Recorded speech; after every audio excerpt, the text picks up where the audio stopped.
What's up, YouTube? Welcome back to another episode of the QHTC Track Life. My name is Coach Mike Montgomery, head coach and founder of the Quarter Horses Track Club. And if you are new to the channel, then please hit the like and subscribe button so you can follow us as we journey through the 2022 and 23 season.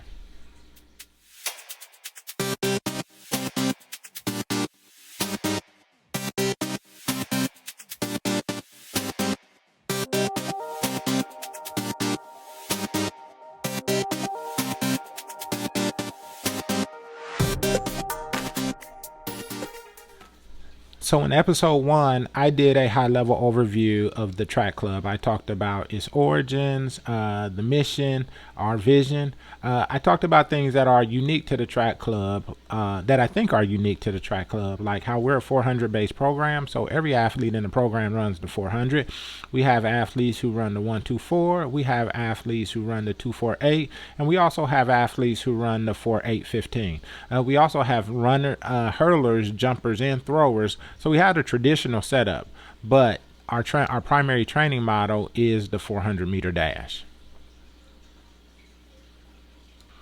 I also talked at a high level about our scientific and data-driven approach to training, of which I'll dive into more details during this episode, but that was one of the things I covered in our initial or episode 1 of our vlog.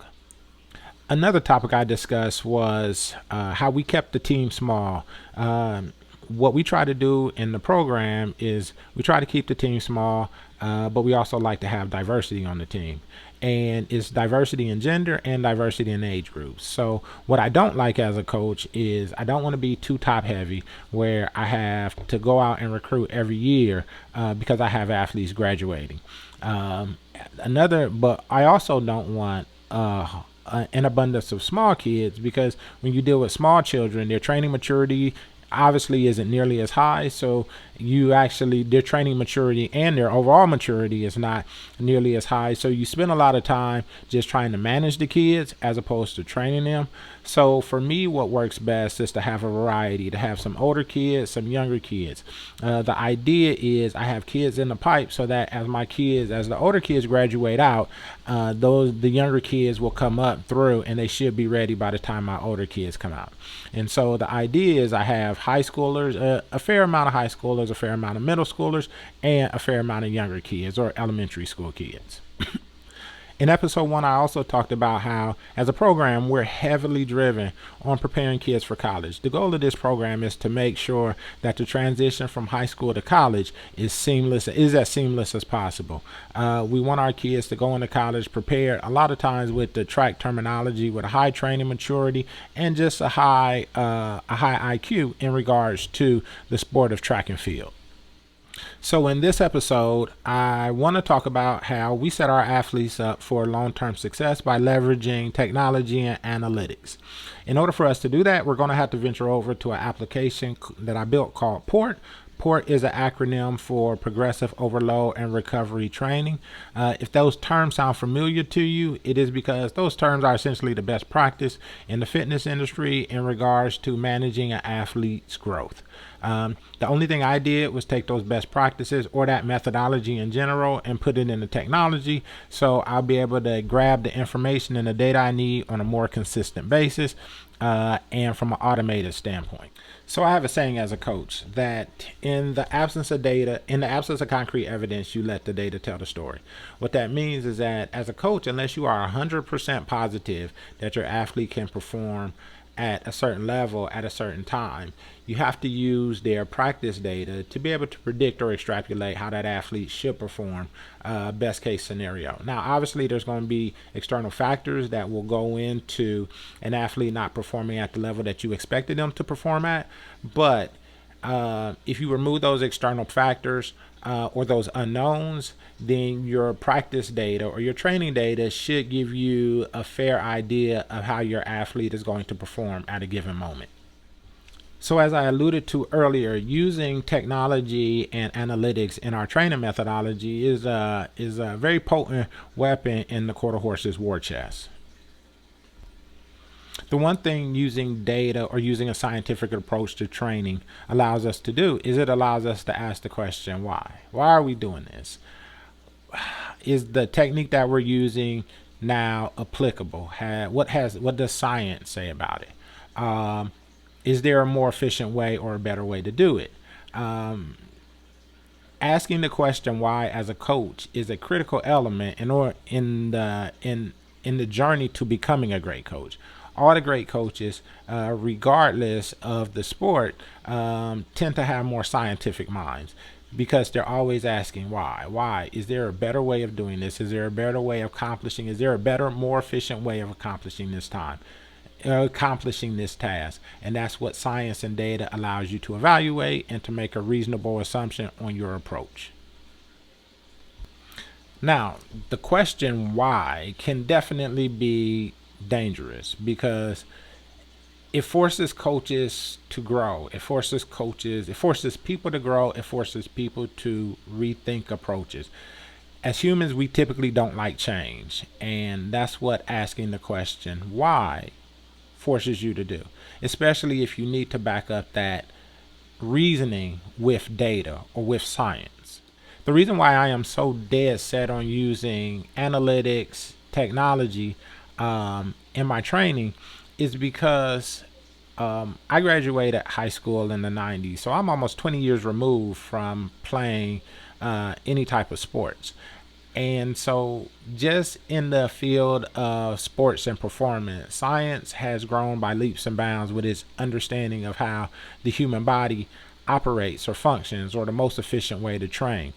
So, my fear is that if I'm using training methodologies that I was taught or I was doing when I was doing in school sports, I might be playing Russian roulette with my athletes' long-term progress or my athletes' long-term success, because there's training methods that have proven to be much more efficient based off science.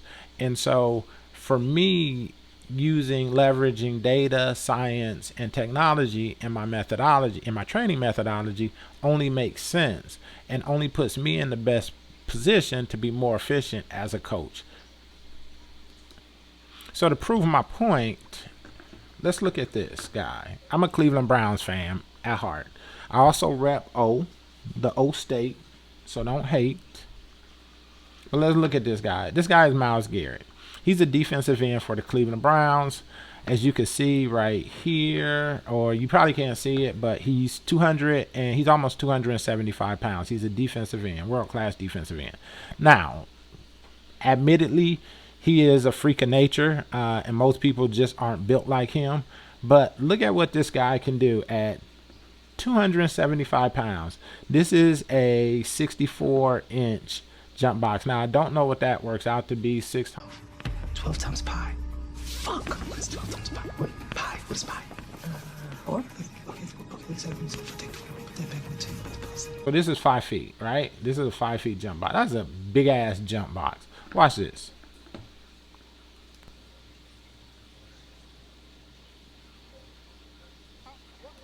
At 275 pounds, this guy jumped a 5 feet jump box. That's science, right? Because if you were 275 pounds when I was growing up, you wasn't thinking about jumping a 5 feet jump box, much less the training techniques that were available to you at that time. They weren't going to allow you to produce that type of power output for you to move that much weight in a vertical fashion and defy gravity. It just, that technology or that level of training just wasn't available to majority of the people out there. Again, he's a 100 gillionaire, so he has a lot of the tools, a lot of the training, a lot of the methodologies at his disposal. So, but if you take all that away, what does this is science, right? What allows him to do this is the way they've incorporated science into his training. And that's my point, is that if I'm leveraging the technologies or the training methodologies that were around during my time of playing sports, those things are just outdated and archaic by and large. Not all of them, but a lot of them. And so any coach worth his salt should be leveraging technology, and or at the very least the most current scientific uh, um, understanding of sports and performance in their training. Because if you don't, truth be told, you're just going to be outgunned by somebody who is at the end of the day. Now, one of the things as a coach I do different when athletes and parents enter the program, the one thing I always say to my athletes and my parents is like, hey, if you ever see me doing a drill or exercises, you have every right to come up to me and ask why. Why are we doing this? What is the benefit of this? I should be able to give you a scientific explanation of how this exercise or this drill will benefit your athlete. Truth be told, if I can't give you a scientific answer, then I shouldn't be doing it. And I also can't use the term, "Hey, this is the way I was taught how to do it," because honestly, if I'm being completely honest, a lot of the stuff I was taught how to do is just not applicable uh, in this day and age. And so, again, for me, if an athlete asks me why are we doing this, I should be able to give them a scientific reason on why they're doing this or why we're doing this. And if I can't, then I shouldn't be doing it. Now, that's just my approach. I'm a scientist at heart. My day job, I work as a software architect, and so I'm integrated into science all the time. I'm integrated into data all the time, and so for me, this is natural to be asked those questions.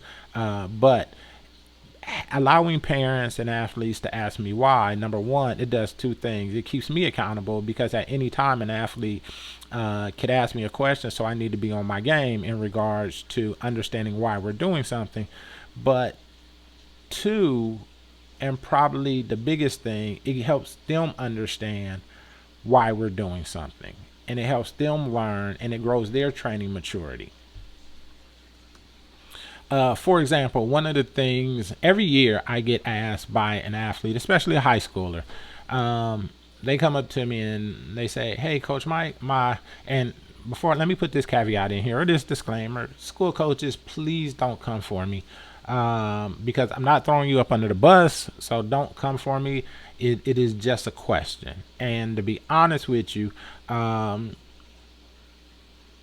You should be able to answer this question for your athletes, right? I mean, I'm holding myself to the same standard as a coach, and we should all be able to answer this question as coaches.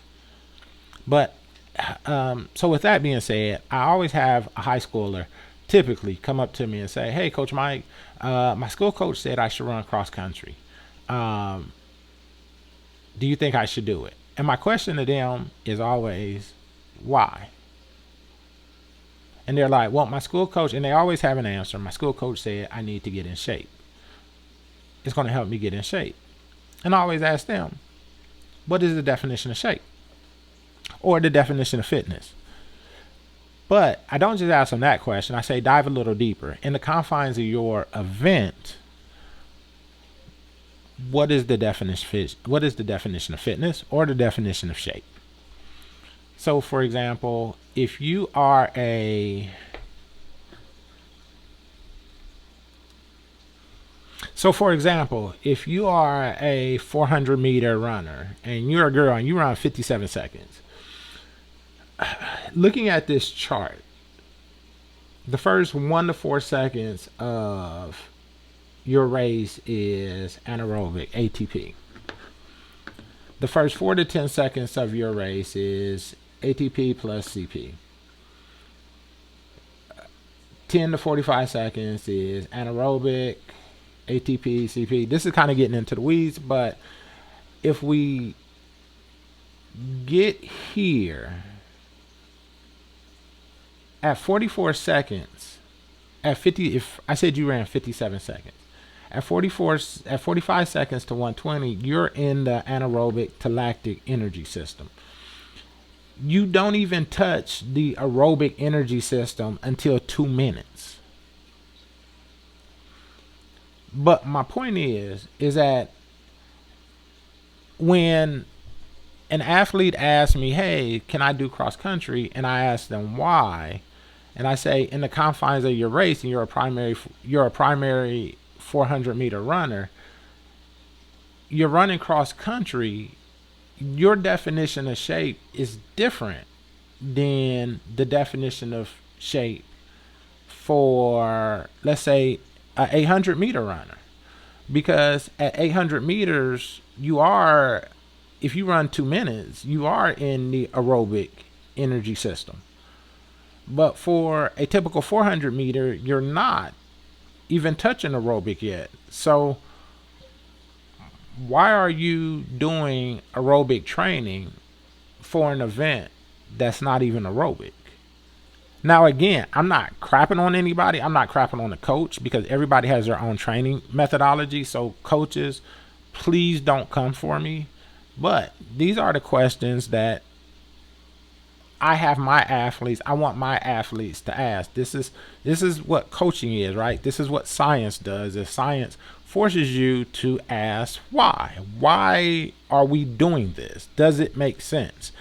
And as coaches, we should ask that question of ourselves, and we should have that expectation of ourselves that we're using the most current form of training and the most updated scientific backed training to support and develop our athletes. If we're not doing that, then we're doing an injustice to our athletes, and we're playing Russian roulette with their long-term progress.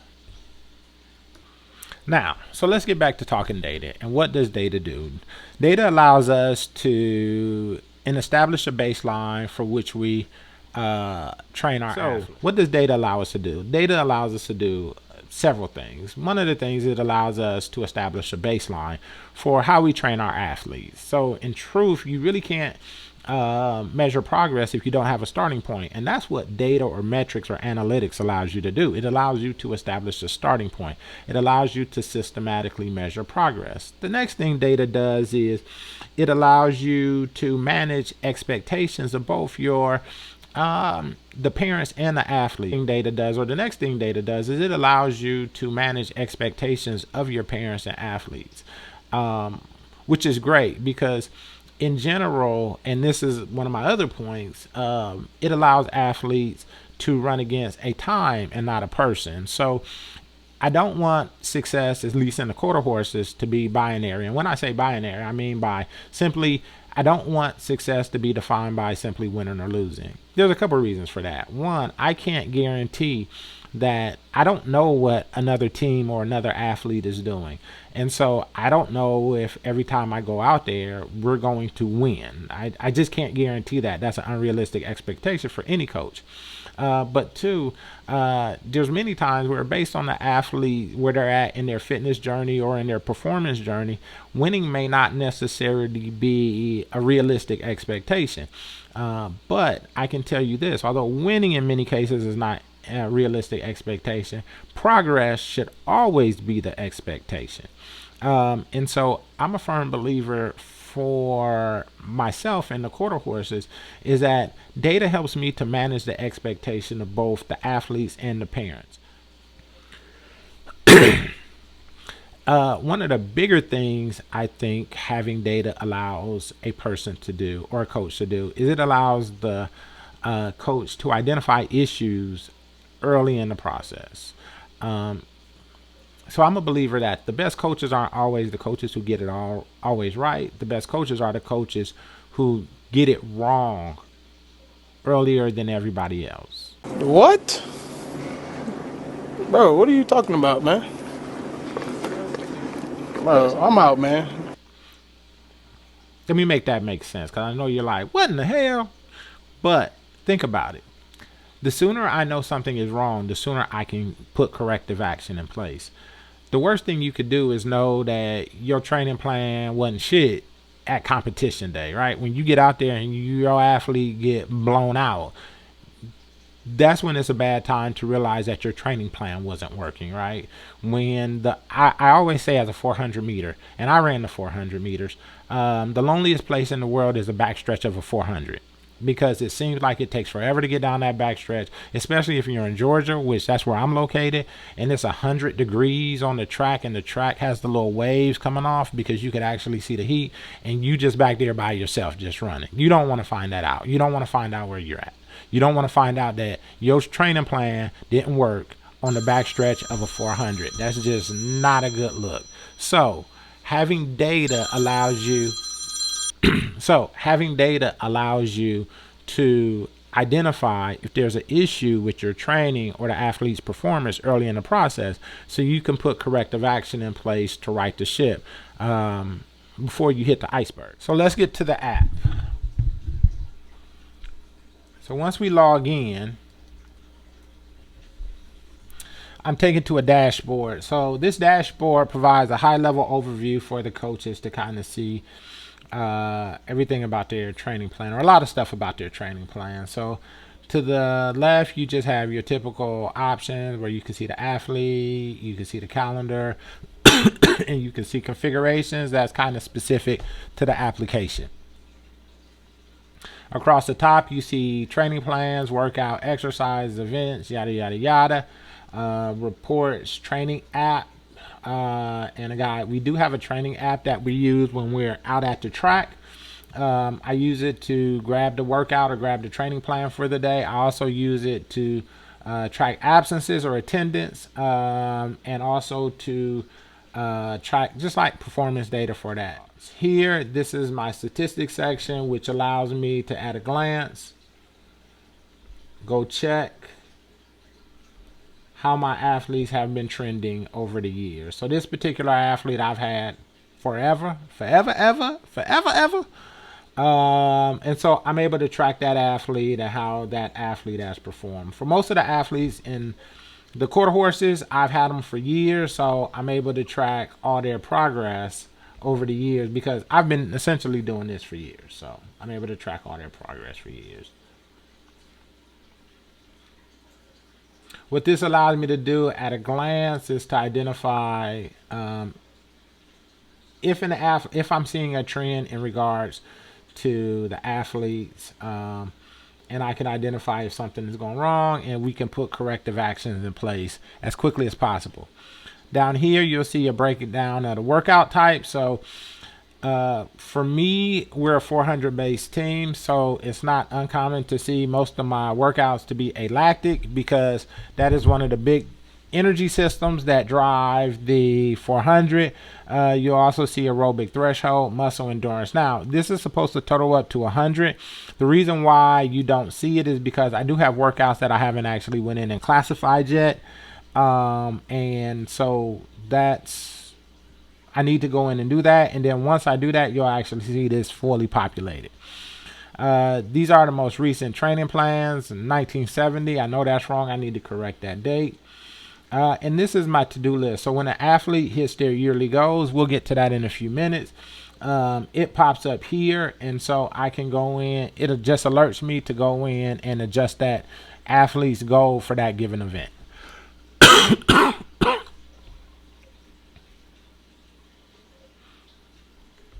So let's get to the good part. So setting up an athlete for success. When an athlete first enters the program, once they run a FAT times, we take those times and we put them into the system. We use that in conjunction with other metrics in order to generate a yearly goal. Based off that yearly goal, we're able to generate weekly goals for that athlete based off of what we set up as our training season. Let's take a step back real quick so I can show you guys. So once we set up their weekly goals, and once they get into the system, they're evaluated against the NCAA standard for a full scholarship based off other data. Obviously, we're not expecting 11-year-old to run a 10.5, but these are the standards for a full scholarship based off the division. So we have D1, D2, NAIA. We have New Balance, because we do have athletes who go to New Balance as well as indoor, and it's broken down into gender. And these are the standards that the athletes are measured against in regards to what they're trying to accomplish. Go back. So again, once an athlete enters the system, we come in here and we add them to the system. We put their times in here, and I'm gonna show you one athlete. So for a lot of these runners, I've already put their data in because So when you go in here, this particular athlete ran last year. She ran 105 in the 400. This year, she ran her. The system says her goal is to run 1 minute point 75. Now, our training year is starts in December and ends June 29th, which coincides with the Region 8 qualifier. Um, she's also a 400 meter hurdler, and the goal last year she ran 80 seconds or 1 minute 20 seconds, and this year her goal, the system says her goal is to run 1 minute and 10 seconds. Now, if I was to change this, and let's say last year she ran a 63, her goal would change. So if she ran last year, she ran a 70, her goal would change. This goal would change to a 65. So the system auto updates based off of the athlete's current time. Let's go to another athlete. Let's look at Layla. So this young lady she's primarily a 100 meter, 400 meter hurdler. And so in this year, she went 60 point, let's put this in place. She went 60.57 in the 400. Now she would debate with me that she went sub minute, but her sub minute was a relay, and we don't count relay times. We don't count splits. But this year she's expected to run a 57.5 in the 400, which I think by and large for both athletes, both this runner and the runner I showed you before, both of them are definitely achievable. They've had very good off season in our off season conditioning program. They've been putting in work, so I think they're positioned well. Both of them are positioned well that they'll expect to hit their time. This runner, she went 15.49.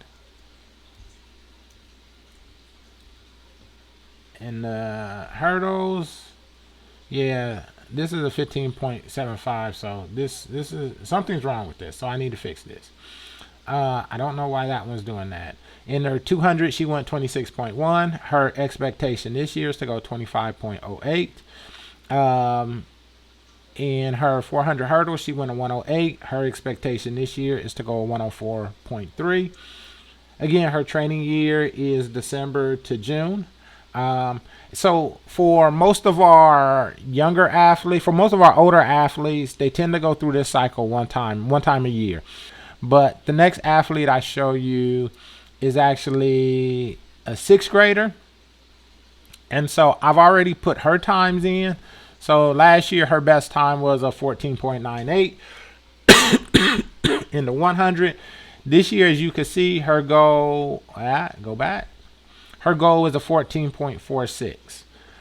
The same thing, her last year's time was she ran a 30.79 in the 200, and her goal is a 29.65. So as you can tell, the younger the age group, the smaller the time they have to drop, and it has everything to do with the way the algorithm is set up. And so the younger you are when you enter the program, I don't want to say the easier time you have, but is the requirements that you need to run aren't as demanding as if you came in as a junior and you only had a couple years left. That is one of the reasons why, as I mentioned earlier, we like to make sure that we have a good distribution of athletes in our team from high school, middle school to youth, because we want an opportunity for an athlete to get into the program, to grow, to develop, and to make sure they can hit these times on a consistent basis. Let's look at another one. Let's go, my boy Marquez.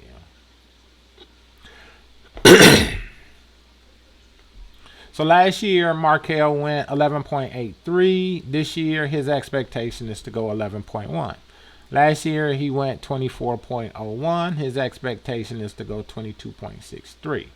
Last year, he went 53.91. and his expectation this year is to go 50.7. So, are these times achievable for all the athletes across the board? Yes, definitely. Let me say that a different way. Are these times achievable for every athlete across the board? Yes, provided their training matches the requirement. That is the reason why we generate weekly goals, because these times, the idea is that if you hit your weekly goals consistently, you'll be in perfect position to hit your yearly goal. If you do miss a weekly goal, the data, and this is as I alluded to earlier, we'll be able to identify fairly quickly if you missed a weekly goal. If you miss a couple weeks, we're going to be able to drill down and look and say, hey, why is this runner missing this goal? What is it about their training, or what's off with their training that's causing them to miss the goal? How do we do that?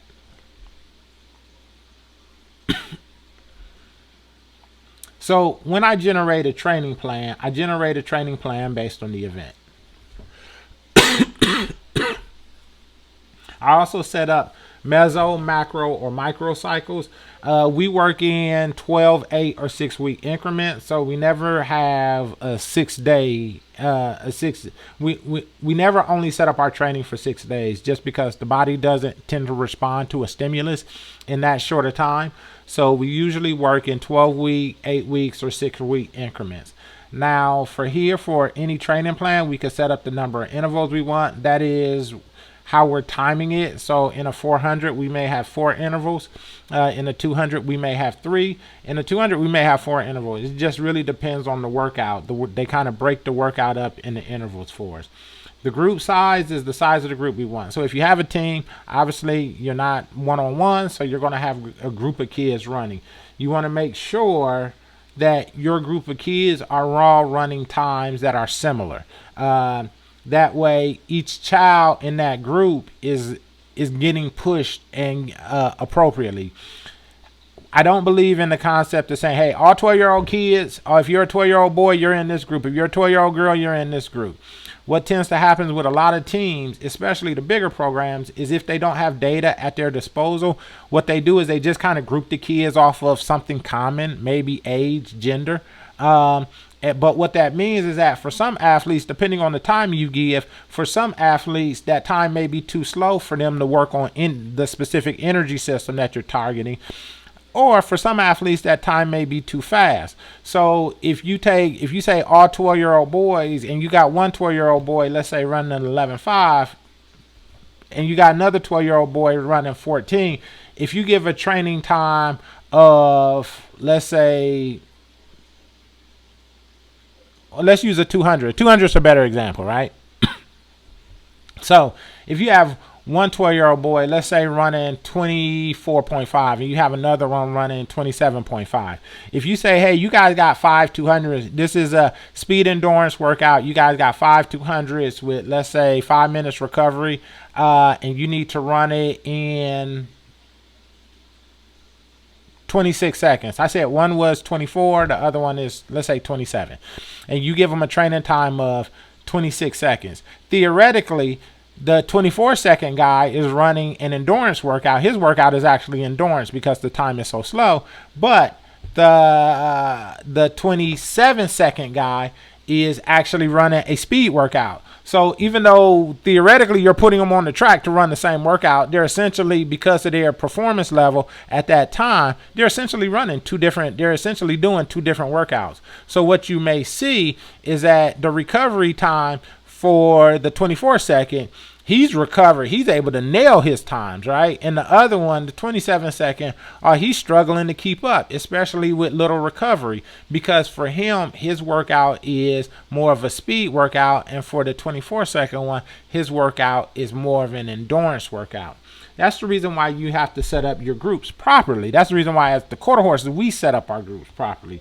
How do we do that? We set a time deviation. So I can take a runner. So if we're running 400s, I may say I'm okay with a 2-second deviation between times. What that means is I could take a runner. I'll be okay with taking a runner who runs 52 seconds and pairing him with a runner who runs 54 seconds. I'm okay with grouping them. It depends on disparity in my team that kind of drives whether I set this what I set this deviation to. I never set it like if I'm dealing with a distance runner, I may set if we have 800s, if we're working the 800,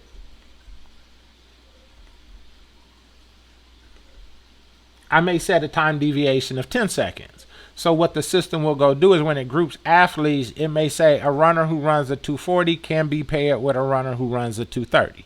So it's just a time deviation that allows me to group. Now, once this training plan in each workout is generated, and when we go out to the track, that time that we're given for that group, it is specific to that group. It is specific to those athletes. And so what it does is it makes sure that if we're working on speed endurance, that time is a speed endurance time. If we're working on endurance, that time is an endurance time, and it is particular to that athlete.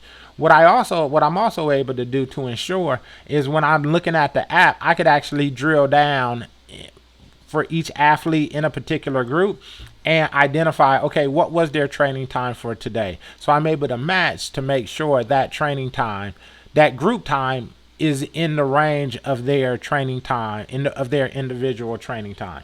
This is how, in my opinion, you manage the progress of athletes efficiently. Now, going back to here,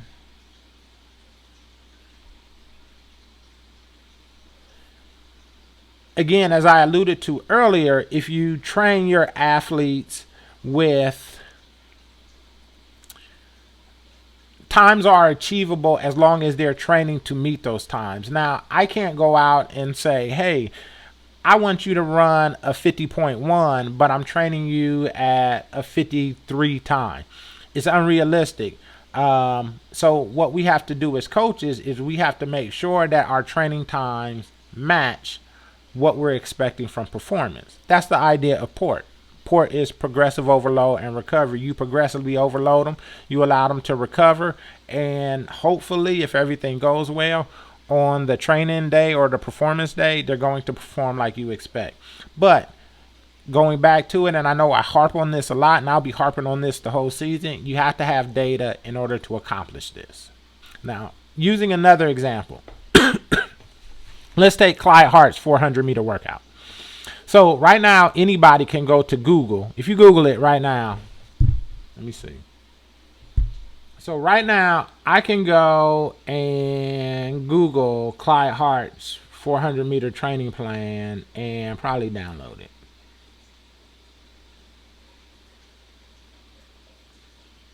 Boom. Right? All the workouts. It even breaks it down to the day. But as you can see, you can go download this workout. Now, truth be told, every coach in track and field probably has this workout. But there is not a lot of, I think Michael Johnson went 43 seconds or 44 seconds. We don't have very many 43 or 44 second runners out there. The reason why is because when Clyde Hart built this workout for Sonya Richards, Jeremy Warner, Michael Johnson, and the rest of his 400-meter runner, he went out and recruited a prototype runner that matched that workout.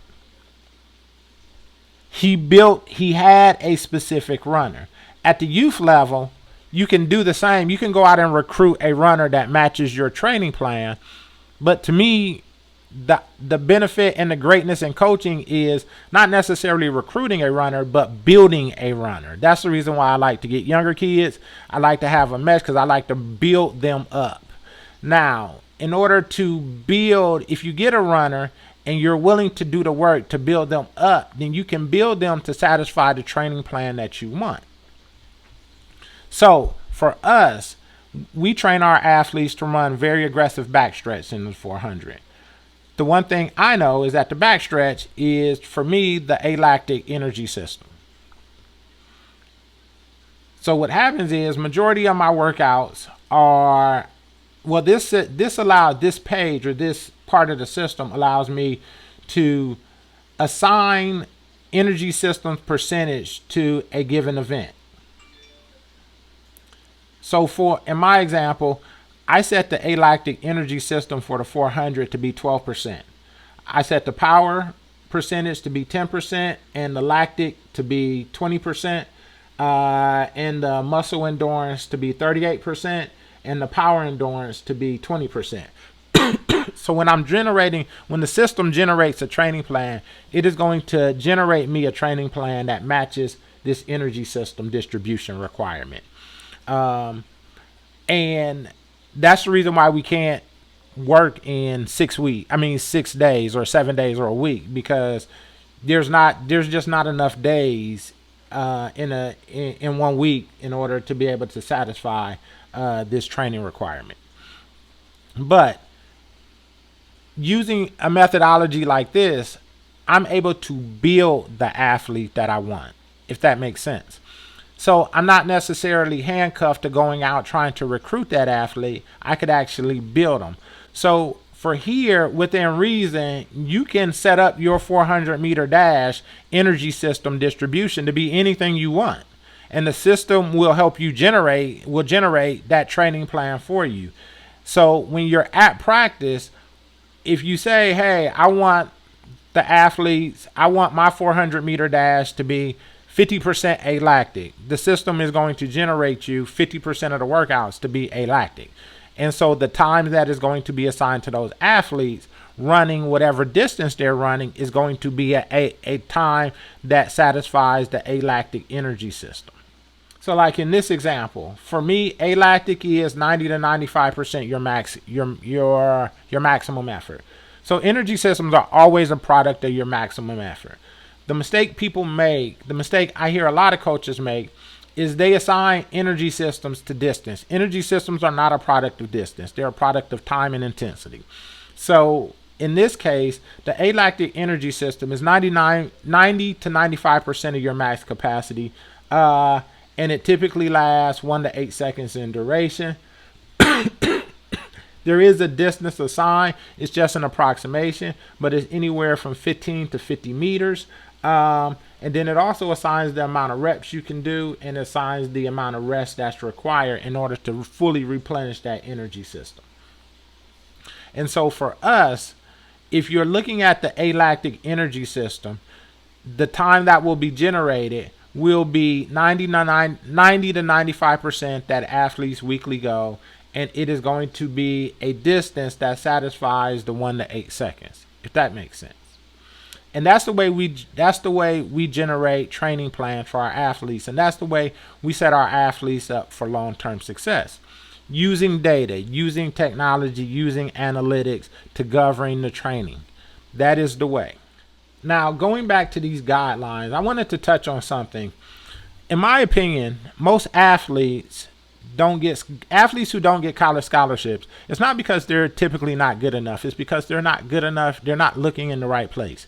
For example, if you are a D2 caliber athlete and you're looking at a D1 school, the chances of you getting a scholarship drops greatly. If you are a D2 athlete and you understand that you're a D2 athlete and you're looking at D2 or small D1 schools, the chances of you getting scholarship or money to run in college greatly increase. Now,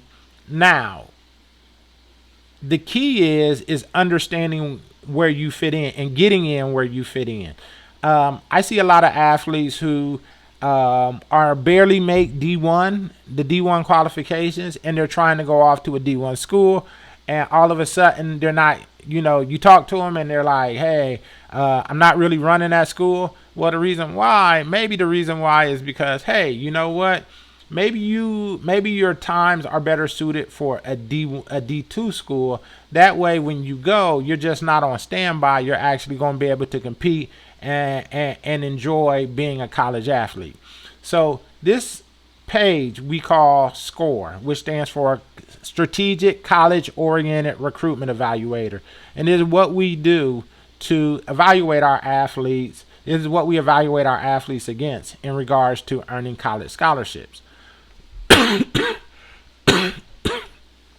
So what I'm able to do, let's look at Ethan. He's a 7th or 8th grader. So what I'm able to do for Ethan is when Ethan as he goes through, he's an 8th grader. So as Ethan runs, Once Ethan runs a time that satisfies these requirements, this pops up here and it says, hey, guess what? Your runner ran a 400 time that satisfied the Division One, the NCSA Division One scholarship requirement.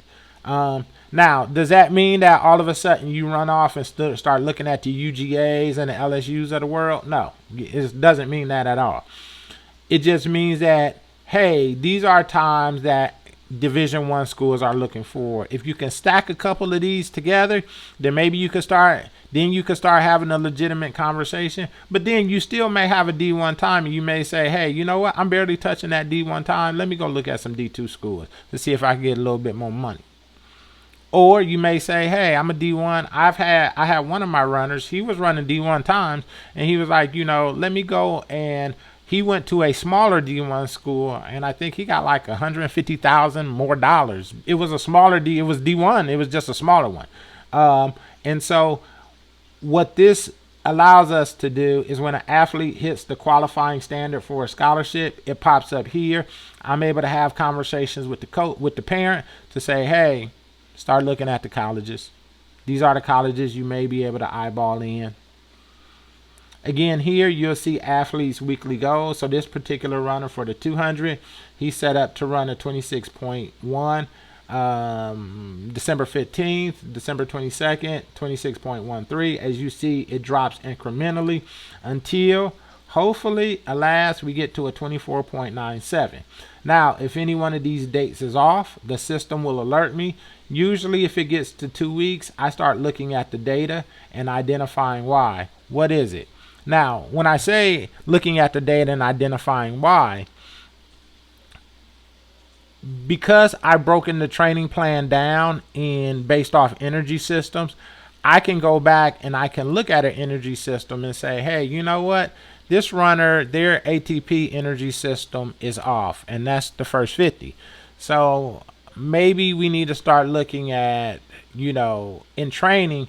And that's what having a training app at practice, because I'm able to track and say, hey, you know what? Every time we do ATP, the adrenaline triphosphate energy system workouts in practice, you're not hitting your time. So maybe we need to focus in on that. So for example, I run into this issue a lot when talking to coaches, or this example a lot when talking to coaches. Hey, my athlete can't finish a 400, so they need to run more. Well, how do you know it is, if they're saying finishing a race is the endurance energy system, how do you know it is the endurance energy system? Maybe it is the ATP energy system. Maybe it is the first 50 of the 400 that's not right.